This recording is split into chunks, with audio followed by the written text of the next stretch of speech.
Hi friends, real തിങ്സിൻ്റെ മറ്റൊരു വീഡിയോയിലേക്ക് എല്ലാവർക്കും സ്വാഗതം. ഇന്ത്യയിലെ തന്നെ നമ്പർ 1 ഗ്യാസ് കമ്പനിയായ ഗെയിൽ ഇന്ത്യ ലിമിറ്റഡിലേക്ക് ഇപ്പോൾ ഒഴിവുകൾ വിളിച്ചിരിക്കുന്നു. അതായത് 300-ലധികം വേക്കൻസികൾ ഇപ്പോൾ ഈ കമ്പനി വിളിച്ചിട്ടുണ്ട്. നമുക്ക് ആ വേക്കൻസി ഏതൊക്കെയാണ് നമുക്ക് നോക്കാം. ആദ്യം തന്നെ നമുക്ക് കാണാൻ സാധിക്കുന്നത് കാറ്റഗറി വൈസ് ആണ് നമുക്ക് പോസ്റ്റുകൾ എടുത്ത് തന്നിരിക്കുന്നത്. ഫസ്റ്റ് പോസ്റ്റ് നോക്കുവാണെങ്കിൽ ജൂനിയർ എഞ്ചിനീയർ കെമിക്കൽ ST കാറ്റഗറിയിൽപ്പെട്ടവർക്കാണ് 2 വേക്കൻസികൾ വിളിച്ചിരിക്കുന്നത്. ഈ ഒരു വേക്കൻസിലോട്ട് മറ്റുള്ള കാറ്റഗറിയിലുള്ള ഭാഗത്തുള്ള ആൾക്കാർക്ക്, അതായത് യുവാറുകാർക്കോ, അതായത് ജനറൽ, OBC, EWS, SC കാറ്റഗറിയുള്ള ആൾക്കാർക്ക് ഈ ഒരു പോസ്റ്റിലേക്ക് അപ്ലൈ ചെയ്യാൻ സാധിക്കുന്നില്ല. പിന്നെ നമ്മൾ നോക്കുകയാണെങ്കിൽ രണ്ടാമതായിട്ട് ജൂനിയർ എഞ്ചിനീയർ മെക്കാനിക്കൽ, ഈ ഒരു പോസ്റ്റിലേക്ക് വിളിച്ചിരിക്കുന്നത് ST കാറ്റഗറിയിൽ ഒരു വേക്കൻസിയാണ്. അതായത് ST കാറ്റഗറിയിൽ ഒരു vacancy junior engineer mechanical, junior engineer പോസ്റ്റിലേക്ക് വിളിച്ചിട്ടുണ്ട്. പിന്നെ നമ്മൾ മൂന്നാമത് നോക്കുകയാണെങ്കിൽ ഫയർമാൻ ഇലക്ട്രിക്കൽ സെക്ഷനിലേക്കാണ്. ഇലക്ട്രിക്കലിൽ വിളിച്ചിരിക്കുന്നത് ST, അതും ST ആണ്. STക്ക് ഒരു വേക്കൻസിയാണ് വിളിച്ചിരിക്കുന്നത്. മൂന്നാമത് നമ്മൾ നോക്കുകയാണെങ്കിൽ ഫോർമാൻ വിളിച്ചിരിക്കുന്നത് STക്ക് ഒരു വേക്കൻസിയാണ്. നാലാമതായിട്ട് ഫോർമാൻ ഇൻസ്ട്രുമെൻറ്റേഷൻ, മേളിൽ വിളിച്ചിരിക്കുന്നത് ഫോർമാൻ ഇലക്ട്രിക്കലായിരുന്നു. നാലാമത് വിളിച്ചിരിക്കുന്നത് ഫോർമാൻ ഇൻസ്ട്രുമെൻറ്റേഷനാണ്. അത് ഇൻസ്ട്രുമെൻറ്റേഷൻ വിളിച്ചിരിക്കുന്നത് SCക്ക് 5 വേക്കൻസിയും STക്ക് 9 വേക്കൻസി, അങ്ങനെ ടോട്ടൽ 14 വേക്കൻസിയാണ് ഫോർമാൻ ഇൻസ്ട്രുമെൻറ്റേഷൻ പോസ്റ്റിലേക്ക് വിളിച്ചിരിക്കുന്നത്. അഞ്ചാമത്തെ ഫോർമാൻ സിവിലിൽ വിളിച്ചിരിക്കുന്നത് യുആറുകാർക്ക്, അതായത് ജനറലുകാർക്ക് 3 വേക്കൻസിയും OBCക്കാർക്ക് 3 വേക്കൻസിയാണ് വിളിച്ചിരിക്കുന്നത്. Total 6 vacancy. ഈ URൽ വിളിച്ചിരിക്കുന്ന 3 വേക്കൻസിയിലേക്ക് ഈ ബാക്കി പറഞ്ഞ കാറ്റഗറിയിലുള്ള, അതായത് SC, ST, EWS, OBCയിലുള്ള ആൾക്കാർക്കും അപ്ലൈ ചെയ്യാൻ സാധിക്കും. പക്ഷേ അവർക്ക് റിലാക്സേഷനും കാര്യങ്ങളൊന്നും ഉണ്ടായിരിക്കുന്നതല്ല. പിന്നെ നമ്മൾ നോക്കുകയാണെങ്കിൽ ജൂനിയർ സൂപ്രണ്ട് പോസ്റ്റിലേക്ക് വിളിച്ചിട്ടുണ്ട്.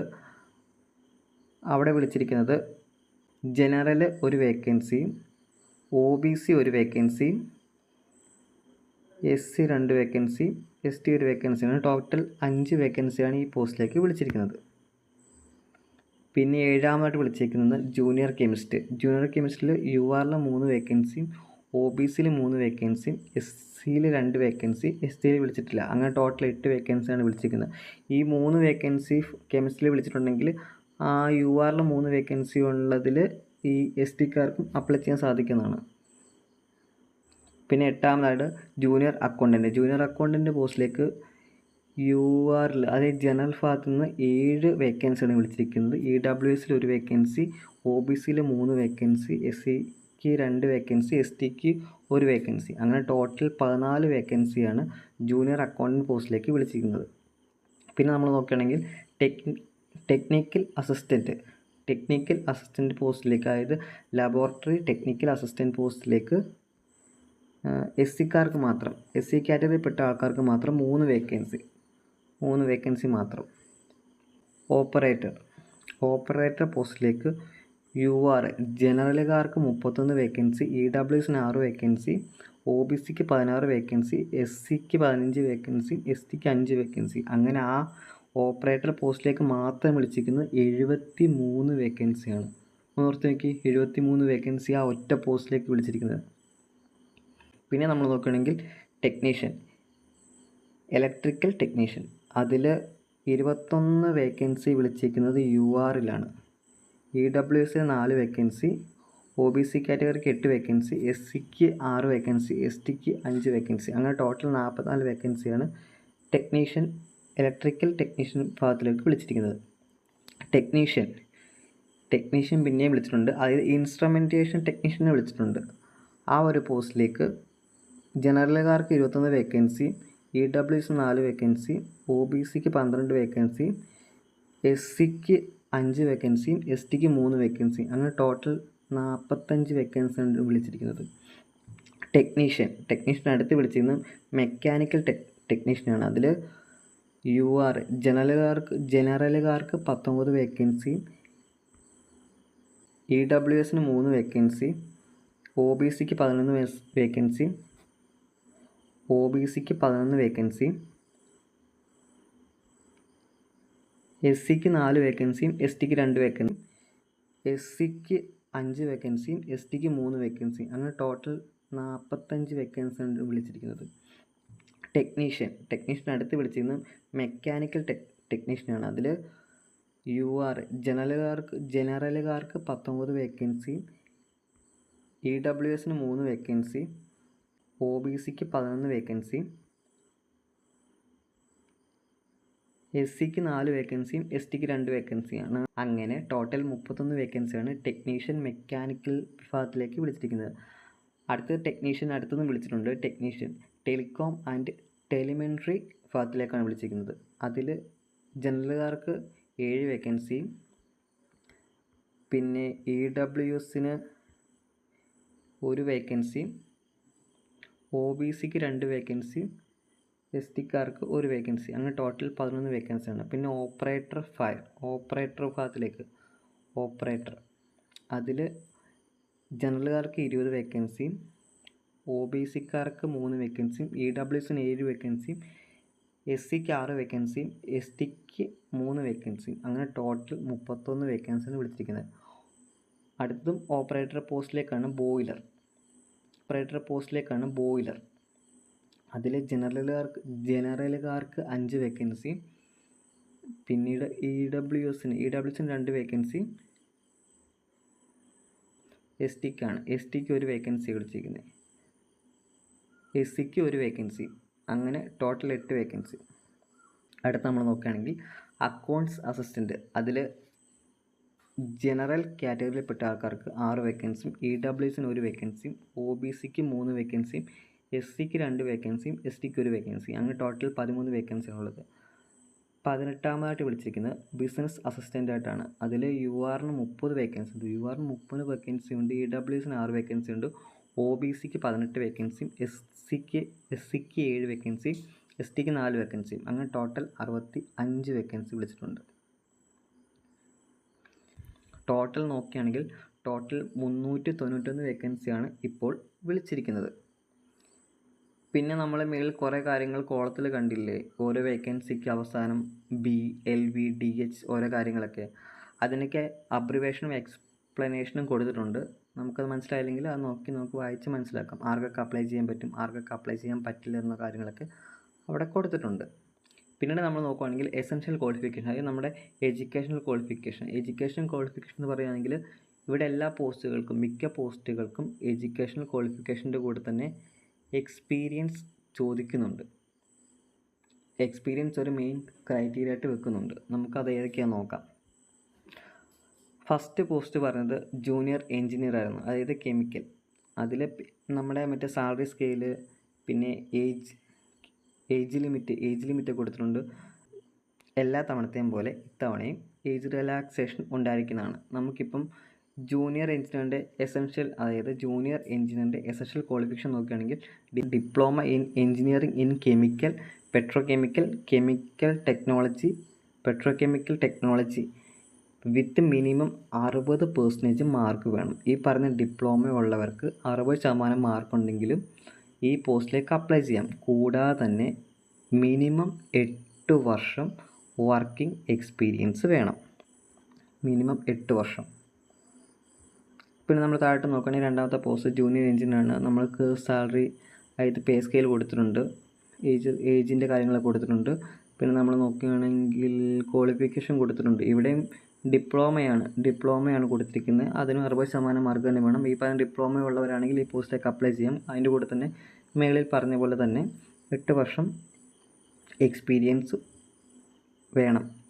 8 വർഷം എക്സ്പീരിയൻസ് ഇവിടെയും വേണം. ഫോർമാൻ്റെ കാര്യത്തിൽ നമ്മൾ നോക്കുകയാണെങ്കിൽ അതുപോലെ തന്നെയാണ്. നമുക്ക് വേണ്ട സാലറി കാര്യങ്ങളൊക്കെ കൊടുത്തിട്ടുണ്ട്. പിന്നെ ഇവിടെയും ഡിപ്ലോമയാണ് എഡ്യൂക്കേഷൻ ക്വാളിഫിക്കേഷൻ ചോദിച്ചിട്ടുള്ളത്. അത് ഇലക്ട്രിക്കൽ ഫോർമാൻ ആയതുകൊണ്ട് ഇലക്ട്രിക്കലിൽ 60% ഡിപ്ലോമ, അതിൽ മാർക്കോട് ജയിച്ചവർക്ക് ഈ പോസ്റ്റിലേക്ക് അപ്ലൈ ചെയ്യാം. മിനിമം 2 വർഷം എക്സ്പീരിയൻസ് വേണം. പിന്നെ ഫോർമാൻ ഇൻസ്ട്രുമെൻറ്റേഷൻ ആണെങ്കിലും സാലറി കാര്യങ്ങളും ഏജ് കാര്യങ്ങളും കൊടുത്തിട്ടുണ്ട്. ഇതിലും ഡിപ്ലോമയാണ്. ഈ ഒരു പോസ്റ്റിലേക്ക് അപ്ലൈ ചെയ്യുന്ന ഡിപ്ലോമ നിങ്ങളുടെ ഉണ്ടെങ്കിൽ മിനിമം 60% മാർക്ക് ഉണ്ടെങ്കിൽ നമുക്ക് അപ്ലൈ ചെയ്യാം. മിനിമം 2 വർഷം എക്സ്പീരിയൻസ് ഇവിടെയും ചോദിക്കുന്നുണ്ട്. ഫോർമാൻ്റെ കാര്യത്തിലും ഏജിൻ്റെ കാര്യങ്ങൾ കൊടുത്തിട്ടുണ്ട്. പിന്നെ ഡിപ്ലോമ, അതായത് ക്വാളിഫിക്കേഷൻ ചോദിക്കുകയാണെങ്കിൽ diploma in engineering in civil with minimum 60% mark. അവിടെ 60% മാർക്ക് ഡിപ്ലോമ തന്നെ മതി. 2 വർഷം എക്സ്പീരിയൻസ് വേണം. ജൂനിയർ സൂപ്രണ്ടിൻ്റെ കാര്യത്തിൽ വെച്ച് നോക്കുകയാണെങ്കിലും സാലറി കാര്യങ്ങൾ കൊടുത്തിട്ടുണ്ട്, ഏജിൻ്റെ കാര്യങ്ങൾ കൊടുത്തിട്ടുണ്ട്. ഇവിടെ ക്വാളിഫിക്കേഷൻ നോക്കുകയാണെങ്കിൽ degree, bachelor degree of minimum 3 year duration in Hindi literature, Hindi with minimum 55% mark. Hindi ലിറ്ററേച്ചറിൽ ഡിഗ്രി എടുത്തവർക്കാണ് ഇതിലേക്ക് അപ്ലൈ ചെയ്യാൻ പറ്റുന്നത്. കൂടാതെ തന്നെ നമ്മൾ അതിൽ ഇംഗ്ലീഷ് നമ്മൾ ഒരു സബ്ജക്റ്റായിട്ട് നമ്മൾ പഠിച്ചിരിക്കണം. ഇവിടെയും 3 വർഷം എക്സ്പീരിയൻസ് ചോദിക്കുന്നുണ്ട്. പിന്നെ ജൂനിയർ കെമിസ്ട്രിൻ്റെ കാര്യത്തിലും സാലറി, ഏജിൻ്റെ കാര്യങ്ങൾ കൊടുത്തിട്ടുണ്ട്. ഇവിടെ നമുക്ക് MSc ആണ്, അതായത് മാസ്റ്റർ ഡിഗ്രി ചോദിക്കുന്നത് കെമിസ്ട്രിയിലാണ്. കെമിസ്ട്രിയിൽ 2 വർഷം എക്സ്പീരിയൻസ്. ജൂനിയർ അക്കൗണ്ടൻ്റ് പോസ്റ്റിലേക്കും സാലറി കാര്യങ്ങൾ, ഏജ് കാര്യങ്ങൾ കൊടുത്തിട്ടുണ്ട്.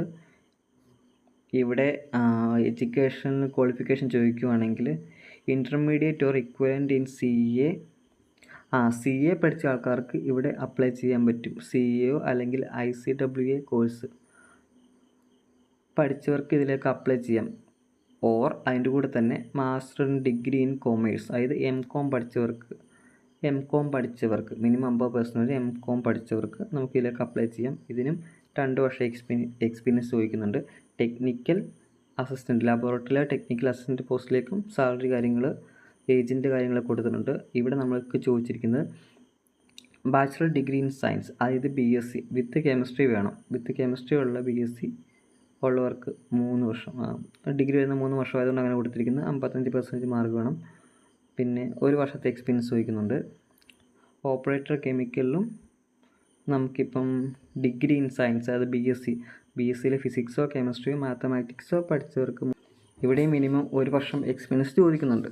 അടുത്ത് നമ്മൾ നോക്കുകയാണെങ്കിൽ ടെക്നീഷ്യൻ, ഇലക്ട്രിക്കൽ ടെക്നീഷ്യൻ പോസ്റ്റിലേക്കുള്ള സാലറി കാര്യങ്ങൾ, ഏജിൻ്റെ കാര്യങ്ങൾ കൊടുത്തിട്ടുണ്ട്. ഇവിടെ ക്വാളിഫിക്കേഷൻ ചോദിച്ചിട്ടുള്ള മെട്രിക് പ്ലസ് ടു അല്ല, matric plus ITI tradesmanship, national apprenticeship certificate in electrical wireman trade. അപ്രന്റീസ്ഷിപ്പായിട്ട് വർക്ക് ചെയ്തവർക്ക് ഈ പോസ്റ്റിലേക്ക് അപ്ലൈ ചെയ്യാൻ സാധിക്കും. 2 വർഷമാണ് ഇവിടെ എക്സ്പീരിയൻസ് ചോദിക്കുന്നത്. അതുപോലെ തന്നെ ഇൻസ്ട്രുമെൻറ്റേഷൻ ടെക്നീഷ്യനും സാലറി കാര്യങ്ങൾ, ഏജ് കാര്യങ്ങൾ കൊടുത്തിട്ടുണ്ട്. ഇവിടെയും IT ആണ് ക്വാളിഫിക്കേഷൻ ചോദിച്ചിട്ടുള്ളത്. മിനിമം 2 വർഷം എക്സ്പീരിയൻസ് വേണം. ടെക്നീഷ്യൻ മെക്കാനിക്കൽ പോസ്റ്റിലേക്കും സാലറി കാര്യങ്ങൾ ഇതെല്ലാം കൊടുത്തിട്ടുണ്ട്. ഇവിടെ ഇതുപോലെ തന്നെ IT ആണ് ചോദിച്ചിട്ടുള്ളത്. അതിൻ്റെ കൂടെ തന്നെ മിനിമം 2 വർഷം എക്സ്പീരിയൻസ് ഇവിടെയും ചോദിക്കുന്നുണ്ട്. ടെക്നീഷ്യൻ, അടുത്തത് ടെക്നീഷ്യൻ ആൻഡ് ടെലിമെട്രി, ഇവിടെ സാലറി കാര്യങ്ങൾ, ഏജ് കാര്യങ്ങളൊക്കെ കൊടുത്തിട്ടുണ്ട്. IT ഇവിടെയും ചോദിച്ചിട്ടുണ്ട്. ITയിൽ ഏതൊക്കെ ട്രേഡിൽ പഠിച്ചവർക്കാണെന്ന് ഇവിടെ കൊടുത്തിട്ടുണ്ട്. 2 വർഷം എക്സ്പീരിയൻസ്. നമുക്കിതിൻ്റെ ക്വാളിഫിക്കേഷൻ നോക്കുകയാണെങ്കിൽ 10 +2 or equivalent with minimum 6 month duration of fireman's training course and driving licence for heavy vehicle 5 tenders. ഇതിൻ്റെ കൂടെ തന്നെ നമുക്ക് 6 വർഷത്തെ ഫയർമാൻ ട്രെയിനിങ് കോഴ്സ് എടുത്തിരിക്കണം. ഡ്രൈവിംഗ് ലൈസൻസ്, ഹെവി വെഹിക്കിളിൻ്റെ ഡ്രൈവിംഗ് ലൈസൻസ് നമുക്കുണ്ടായിരിക്കണം. 2 വർഷം എക്സ്പീരിയൻസ് ഇവിടെയും ചോദിക്കുന്നുണ്ട്. അടുത്ത് ഓപ്പറേറ്റർ, സാലറി കാര്യങ്ങൾ, ഏജ് കാര്യങ്ങൾ കൊടുത്തിട്ടുണ്ട്. IT അതൊക്കെ പഠിക്കണം, അല്ല ഏത് ട്രെയിലർക്ക് അപ്ലൈ ചെയ്യേണ്ടത്. ഇവിടെ IT അതിൻ്റെ കൂടെ തന്നെ BSc ചോദിച്ചിട്ടുണ്ട്. BScയിൽ ഫിസിക്സ്, കെമിസ്ട്രി, മാത്സ് കൊടുത്തിട്ടുണ്ട്. IT അതൊക്കെ പഠിക്കണം, അല്ല ഏത് ട്രെയിലർക്ക് അപ്ലൈ ചെയ്യേണ്ടത്. ഇവിടെ IT അതിൻ്റെ കൂടെ തന്നെ BSc ചോദിച്ചിട്ടുണ്ട്. BScയിൽ physics, chemistry, maths minimum 55% mark പാസ്സായ ഡിഗ്രി പഠിച്ചവർക്കും ഈ പോസ്റ്റിലേക്ക് അപ്ലൈ ചെയ്യാം. ഇതിന് 1 ഇയർ എക്സ്പീരിയൻസേ അവർ ചോദിക്കുന്നുള്ളൂ. അക്കൗണ്ട്സ് അസിസ്റ്റൻറ്റ്, സാലറി കാര്യങ്ങൾ, ഏജ് കാര്യങ്ങൾ കൊടുത്തിട്ടുണ്ട്. Bachelor of degree minimum 3 year duration in commerce, BCom പഠിച്ചവർക്ക് 55% മാർക്കിൽ BCom പഠിച്ചവർക്ക് ഈ പോസ്റ്റിലേക്ക് അപ്ലൈ ചെയ്യാൻ സാധിക്കും. 1 വർഷം എക്സ്പീരിയൻസ് ഇവിടെ ചോദിക്കുന്നുണ്ട്. ഇതിൽ ലാസ്റ്റ് ബിസിനസ് അസിസ്റ്റൻറ്റ് പോസ്റ്റിലേക്കുള്ള സാലറി കാര്യങ്ങൾ, ഏജ് കാര്യങ്ങൾ കൊടുത്തിട്ടുണ്ട്. ഇവിടെ BBA, BBS, BBM ഈ 3 ഡിഗ്രി, ഈ 3-ലേതെങ്കിലും ഡിഗ്രി ഉള്ളവർക്ക് ഈ പോസ്റ്റിലേക്ക് അപ്ലൈ ചെയ്യാൻ സാധിക്കുകയാണ്. 1 വർഷം എക്സ്പീരിയൻസ് ഇവിടെയും ചോദിക്കുന്നുണ്ട്. പിന്നീട് നമ്മൾ നോക്കുകയാണെങ്കിൽ പോസ്റ്റുകളും അവർക്ക് ഹയർ ക്വാളിഫിക്കേഷൻ കൊടുത്തിട്ടുണ്ട്. ഈ ക്വാളിഫിക്കേഷൻ ഉള്ളവർക്ക് ഈ പോസ്റ്റിലേക്ക് അപ്ലൈ ചെയ്യാൻ സാധിക്കില്ല. ഇപ്പം ഈ 3ാമത് കൊടുത്തിരിക്കുന്ന ജൂനിയർ കെമിസ്ട്രി പോസ്റ്റിലേക്ക് PhD ഉള്ള ഒരാൾക്ക് അപ്ലൈ ചെയ്യാൻ സാധിക്കില്ല. ആ പോസ്റ്റിലേക്ക് PhD എന്ന് പറയുന്നത് അതിനെക്കാട്ടിൽ കൂടിയ ഉയർന്ന ഒരു എഡ്യൂക്കേഷൻ ക്വാളിഫിക്കേഷൻ ആയതുകൊണ്ട് അപ്ലൈ ചെയ്യാൻ സാധിക്കില്ല. അതുപോലെ തന്നെ ഏതൊക്കെ പോസ്റ്റിലേക്ക് ഏതൊക്കെ ക്വാളിഫിക്കേഷൻ ഉള്ളവർക്ക് അപ്ലൈ ചെയ്യാൻ പാടില്ല, അപ്ലൈ ചെയ്യാൻ സാധിക്കുന്നില്ല എന്നുള്ള കാര്യങ്ങളാണ് ഇവിടെ കൊടുത്തിരിക്കുന്നത്. പിന്നെ നമ്മൾ താഴെ നോക്കുകയാണെങ്കിൽ ഏത് റിലാക്സേഷൻ കാര്യങ്ങളൊക്കെയാണ് കൊടുത്തിരിക്കുന്നത്. ഓരോ SC/STക്ക് 5 വർഷം, അങ്ങനെ ഓരോ കാറ്റഗറിക്കും എത്ര വർഷം ഏജ് റിലാക്സേഷൻ കിട്ടുന്നുണ്ട് കൊടുക്കുന്നുണ്ട്. പിന്നെ നമ്മൾ നോക്കുകയാണെങ്കിൽ ഓരോ ഗ്രേഡ് അനുസരിച്ച് എത്ര വരെ സാലറി പോകും, ഇനിഷ്യൽ ബേസിക് പേ എത്ര ആണെന്നുള്ള കാര്യങ്ങളൊക്കെ ഇവിടെ കൊടുത്തിട്ടുണ്ട്. പിന്നെ താഴോട്ട് വരുമ്പോൾ പ്ലേസ്മെൻറ്റ് അസൈൻമെൻറ്റ്സ് കൊടുത്തിട്ടുണ്ട്. ഇവിടെ കൊടുത്തിരിക്കുന്ന കാര്യങ്ങളെന്ന് വെച്ചാൽ നമുക്ക് ഈ ഒരു കമ്പനി കീഴിലുള്ള ഏതെങ്കിലും ഒരു ഏത് ഡിപ്പാർട്ട്മെൻറ്റിലോ അല്ലെങ്കിൽ ഏത് കമ്പനിയിലോ, പിന്നെ പ്ലേസ്മെൻറ്റ് അസൈൻമെൻറ്റ്സ് കാര്യങ്ങൾ നോക്കുകയാണെങ്കിൽ ഈ കമ്പനിയുടെ കീഴിലുള്ള ഏത് പോസ്റ്റിലേക്കും അല്ലെങ്കിൽ ഈ കമ്പനിയുടെ കീഴിലുള്ള ഏത് ഡിപ്പാർട്ട്മെൻറ്റിലും നമ്മൾ വർക്ക് ചെയ്യണം. പിന്നെ നമ്മൾ നോക്കുകയാണെങ്കിൽ ആപ്ലിക്കേഷൻ ഫീയുടെ കാര്യം പറയുകയാണെങ്കിൽ ജനറലുകാർക്ക്, EWSകാർക്ക്, OBCക്കാർക്ക് 50 രൂപ ആപ്ലിക്കേഷൻ ഫീസ് ഉണ്ടായിരിക്കുന്നതാണ്. SC/ST കാറ്റഗറിപ്പെട്ടവർക്കും PWBD കാറ്റഗറിപ്പെട്ട ആൾക്കാർക്കും ആപ്ലിക്കേഷൻ ഫീസ് ഉണ്ടായിരിക്കുന്നതല്ല. പിന്നെ ഹൗ ടു അപ്ലൈ ആപ്ലിക്കേഷൻ്റെ കാര്യങ്ങൾ കൊടുത്തിട്ടുണ്ട്. ഓൺലൈനായിട്ടാണ് ആപ്ലിക്കേഷൻ സ്വീകരിക്കുന്നത്. നമുക്ക് ഒരു പോസ്റ്റിലേക്ക് മാത്രമാണ് ഒരാൾക്ക് അപ്ലൈ ചെയ്യാൻ സാധിക്കുന്നത് പ്രത്യേകം എടുത്തു പറഞ്ഞിട്ടുണ്ട്. പിന്നെ നമ്മൾ അപ്ലൈ ചെയ്യുന്ന സമയത്ത് കൊടുക്കേണ്ട കാര്യങ്ങളൊക്കെ വാലിഡായിട്ടുള്ള ഒരു ഫോൺ നമ്പർ, അതായത് മൊബൈൽ നമ്പർ, ഒരു ഇമെയിൽ നമ്പർ നമ്മൾ കൊടുക്കണം. പിന്നെ സ്കാൻഡ് ആയിട്ടുള്ള അറ്റസ്റ്റ്, നമ്മൾ സെൽഫ് അറ്റസ്റ്റ് ആയിട്ടുള്ള ഫോട്ടോഗ്രാഫിൻ്റെ ഒക്കെ സൈസൊക്കെ ഇവിടെ കൊടുത്തിട്ടുണ്ട്. അതൊക്കെ നമ്മൾ നോക്കി ആ ഒരു സൈസിലും അല്ലെങ്കിൽ ആ ഒരു അളവിലുള്ള ഫോട്ടോസൊക്കെ നമ്മൾ ഈ പറഞ്ഞ സൈസിലുള്ള ഫോട്ടോസ്. പിന്നെ താഴോട്ട് നോക്കുകയാണെങ്കിൽ നമ്മൾ ആപ്ലിക്കേഷൻ കൊടുത്തതിന് ശേഷം, അതായത് അപ്ലൈ ചെയ്തതിന് ശേഷം നമ്മൾ അപ്ലൈ ചെയ്തതിൻ്റെ ആപ്ലിക്കേഷൻ ഫോം ഡൗൺലോഡ് ചെയ്ത് കയ്യിൽ വെച്ചേക്കുക. കാരണം അത് ഡോക്യുമെൻറ്റേഷൻ വെരിഫിക്കേഷൻ സമയത്ത് അതൊക്കെ ആവശ്യമായിട്ടുള്ളതാണ്. അതുകൊണ്ട് അതൊക്കെ മാക്സിമം നമ്മൾ സൂക്ഷിച്ച് വെക്കുക. പിന്നെ നമ്മൾ ഒരു തവണ ഫോം, അതായത് ആപ്ലിക്കേഷൻ നമ്മൾ അപ്ലൈ ചെയ്തതിന് ശേഷം അത് പിന്നീട് എഡിറ്റ് ചെയ്യാൻ സാധിക്കില്ല. അതുകൊണ്ട് നമ്മൾ മാക്സിമം നോക്കിയും കണ്ടും ശ്രദ്ധയോടെ അപ്ലൈ ചെയ്യാൻ ശ്രമിക്കുക. പിന്നെ അപ്ലൈ ചെയ്യേണ്ട രീതി, അപ്ലൈ എങ്ങനെയാണ് ചെയ്യേണ്ടതെന്നാണ് സ്റ്റെപ്പുകളാണ് കൊടുത്തിരിക്കുന്നത്. വായിച്ച് നോക്കി മനസ്സിലാക്കിയിട്ട് ശ്രദ്ധാപൂർവം എല്ലാവരും അപ്ലൈ ചെയ്യാൻ ശ്രമിക്കുക. അപ്പോൾ ഇന്നത്തെ വീഡിയോയിൽ ഇത്രയേ ഉള്ളൂ. മാക്സിമം എല്ലാവരിലേക്ക് എത്താൻ ശ്രമിക്കുക. കാരണം എക്സ്പീരിയൻസ് ചോദിക്കുന്നത് കൊണ്ട് എല്ലാവർക്കും അപ്ലൈ ചെയ്യാൻ സാധിക്കണമെന്നില്ല.